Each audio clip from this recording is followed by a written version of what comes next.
Hi, 4th graders. Welcome to Unit 9, Lesson 14.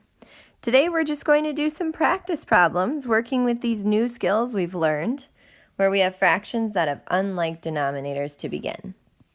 So today you'll see problems like this. For each pair of fractions, find an equivalent fraction, so that's where we're changing the denominator. Then compare the fractions, add them, and subtract the smaller fraction from the larger one. An example is shown below for 1/2 and 5/7.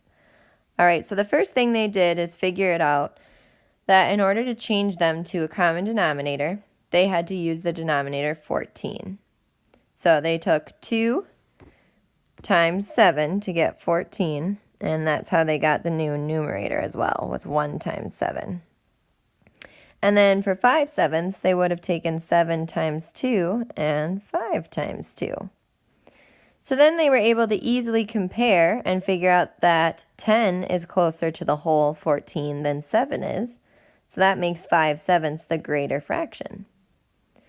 When they added, they were able to take 7 plus 10 to get 17 over 14, which then would change to a mixed number. 14 can go into 17 one whole time, and there would be 3/14 left over. And then remember, you would list the bigger one first, so 10/14 minus 7/14 to get 3/14. So I'll show you a few examples of comparing, adding, and subtracting these fractions.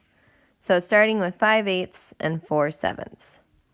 So 8 and 7, right now I want to change them into common denominators. So let's think of what they have in common. So 8 times 2, 16, times 3, 24. No, that doesn't work. Times 4, 32. You know, we might have to use a big number. 8 and 7 really don't have much in common, do they? Times 5, 40. Times 6, 48. Yeah, we're going to have to use 8 times 7, which is 56. Okay, so let's start by changing them into the common denominators. So in order to get this 5/8 into 56, we'll take 8 times 7, and we'll do the same thing with the numerator, 5 times 7. So that becomes 35 over 56. Now let's change 4/7, and we'll be able to then compare. All right, so in order for 7 to become 56, you have to take 7 times 8. So that means we have to do 4 times 8 on top, which is 32. Okay, so now you can compare which number, 35 or 32, which is closer to 56. Well, 35 is closer to 56, so that means 5/8 is greater. So that's the first part of my problem. 5/8 is greater than 4/7. Done with the first step of comparing. Now we'll add. So I'll take the new fractions because they have to have a common denominator. So 35 over 56 plus 32 over 56. It's going to give me an improper, and for today, I'm going to say that that's okay. You can leave the improper fractions today. Unless the directions say otherwise, you can leave it. So 35 plus 32 is 67 over 56. Now, because it didn't tell me to change them to mixed numbers, I'm going to leave it as an improper fraction. Remember, that's where the numerator is larger than the denominator. To subtract, remember you want to list the greater fraction first, so that's 35 over 56 again, minus 32 over 56. So that would be 35 minus 32 is 3 over 56. So I compared, added, and subtracted these fractions. So let's do the next one. Ooh, I can tell I already like this one. Here's why. 2/3 and 9/12. I only have to change one of the fractions. 3 can become 12, so that means 9/12 gets to hang out and enjoy the sunshine. So I'm only changing 2/3 today.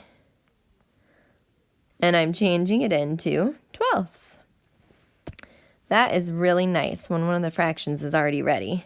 So you take 3 times 4 to become 12. So you're going to take 2 times 4 for the fair treatment. 2 times 4 is 8. All right, so if 2/3 is also known as 8/12, we can easily compare these two fractions. So let's look at which is closer to its whole. Is 9 closer to 12 or 8 closer to 12? Well, 9 is closer. So that means 9/12 is greater than 8/12. Now, you'd want to probably write it with the original numbers. So that means you'd write it as 2/3 is actually less than 9/12. Just making sure that you put 9/12 as the bigger guy. Fraction. All right, now we are ready to add and subtract. So remember, we'll have 8/12, which is the equivalent fraction for 2/3, plus 9/12. 9/12 got to stay the same because the denominator was already ready as 12ths. So 8 plus 9 work with only the numerators. We'll get 17. Denominator stays the same as 12. We'll leave improper fractions today, so my answer would be 17/12. Now when I subtract, I want to list 9/12 first because it's the greater fraction. So I'll take away the smaller fraction, 8/12. Work with just the numerators. 9 minus 8 is 1. Denominator stays the same as 12. So 1/12 would be my answer when I subtract. To finish our lesson today, we are going to find the simplest equivalent fraction of these fractions listed here. Now remember, simplest, what they mean by that is we are going to simplify, which is when you divide by a number that both the numerator and denominator have in common. So a factor, a number that goes into both of them. Another way to word this is to look for the fraction and put it in lowest terms. Oops, that looks like an F. Let me fix that. So simplifying is another way to say write this fraction in lowest terms, or to find the simplest equivalent fraction. So what do both 9 and 15 have in common? What can I divide both of them by? Well, 2 doesn't work, but I can divide by 3. So in order to simplify 9/15, I have to do the same treatment to the top and bottom number. So when I do that, 9 divided by 3 gives me the smaller numerator 3, and 15 divided by 3 gives me the smaller denominator 5. Now you ask yourself, can I simplify any further? Can I divide 3 and 5 by anything? If the only thing you could divide by is 1, you are done. Think 1 and done. So 3/5 is the simplest equivalent fraction of 9/15. So now let's try it for 20 over 35. So think of what you could divide by. I could divide 20 by 10, but that doesn't work for 35. Ooh, I could use 5. Let's start with that, because I know 5 goes into 20 and it goes into 35.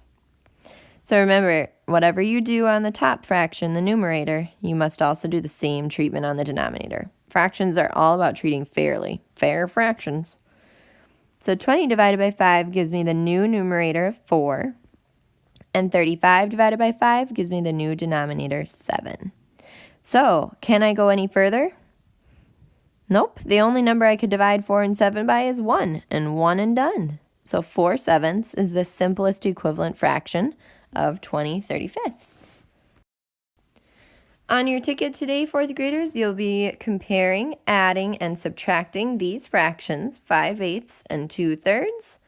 And then I'd like you to find the simplest equivalent fraction of 8/20. So practicing your simplifying.